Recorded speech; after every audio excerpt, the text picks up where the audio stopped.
கலை astro channel நேயர்களுக்கு வணக்கம்.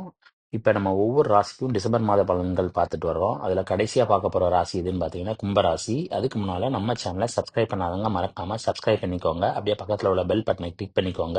அப்போ தான் நான் போடுற வீடியோ உங்களுக்கு நோட்டிஃபிகேஷனில் வரும். வாங்க வீடியோக்குள்ளே போகலாம். கும்பராசி நேயர்களே, இந்த டிசம்பர் மாதத்தில் உங்களுக்கு எப்படி இருக்குது அப்படின்னு சொல்லி பார்ப்போம். தற்போது பார்த்தீங்கன்னா நீங்க 7.5 சனியினுடைய பிடியில இருக்கிறீங்க. இந்த 7.5 சனியில வந்து என்னன்னா ஜென்ம சனியில இருக்கிறீங்க. இந்த ஜென்ம சனியில பார்த்தீங்கன்னா ரொம்ப கஷ்டப்பட்டு அவதிப்பட்டு இருப்பீங்க. அது மட்டும் இல்லாம பார்த்தீங்கன்னா யார் யாரு எப்படி அப்படிங்கிறத பத்தி இந்த சனி பகவான் வந்து உங்களுக்கு சொல்லி கொடுத்திருப்பாரு.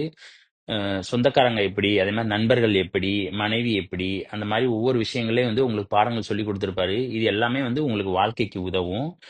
தற்போது பார்த்தீங்கன்னா சனி பார்த்தீங்கன்னா இந்த ஜென்மத்தில் இருக்கிற சனி பார்த்தீங்கன்னா ஒரு 3 மாதங்கள் கழித்து, அதாவது மார்ச் மாசத்துக்கு அப்புறம் பார்த்தீங்கன்னா அவர் வந்து 2ஆம் இடத்துக்கு போயிடுவாரு. ஸோ இந்த 7.5 சனியினுடைய முக்கால்வாசி பாதங்களை வந்து நீங்க கடந்துருவீங்க.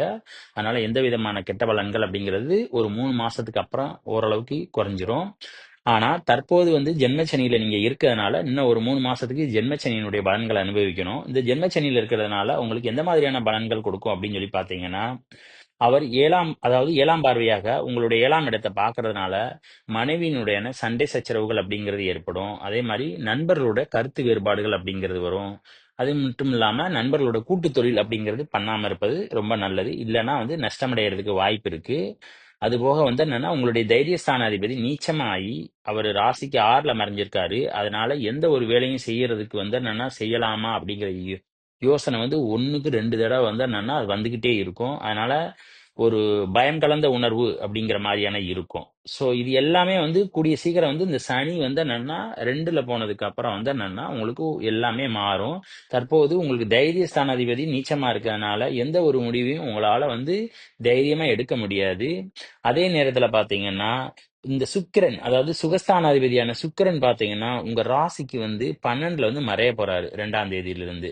சரிங்களா? அதனால வந்து அம்மாவினுடைய உடல்நிலையில கொஞ்சம் கவனமா இருந்திருக்கணும். அது மட்டும் இல்லாம இந்த சனி பாத்தீங்கன்னா உங்களுடைய உடல்நிலையிலையும் கொஞ்சம் கவனமா இருக்கணும். இல்லைன்னா வந்து ஆரோக்கிய குறைபாடுகள் அப்படிங்கிறது வந்து என்னன்னா உங்களுக்கு ஏற்படுவதற்கு வாய்ப்பு இருக்கிறது.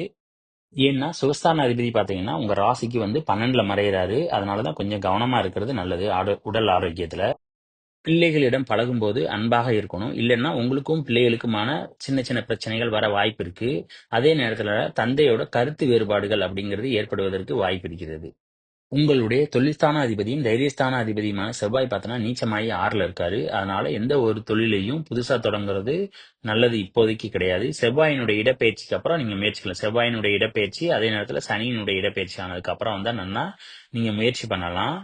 அதே நேரம் வேலை பார்க்குறவங்களுக்கு எப்படி இருக்கு அப்படின்னு சொல்லி பார்த்தீங்கன்னா, உங்களுடைய 6ஆம் இடத்துல பார்த்தீங்கன்னா, செவ்வாய் நீச்சம் பெற்ற செவ்வாய் வேற இருக்காரு. அதே நேரத்துல அந்த இடத்துக்குரிய அதிபதி பார்த்தீங்கன்னா, 2 நாளைக்கு ஒருக்கா இடம் மாறிக்கிட்டே இருப்பாரு.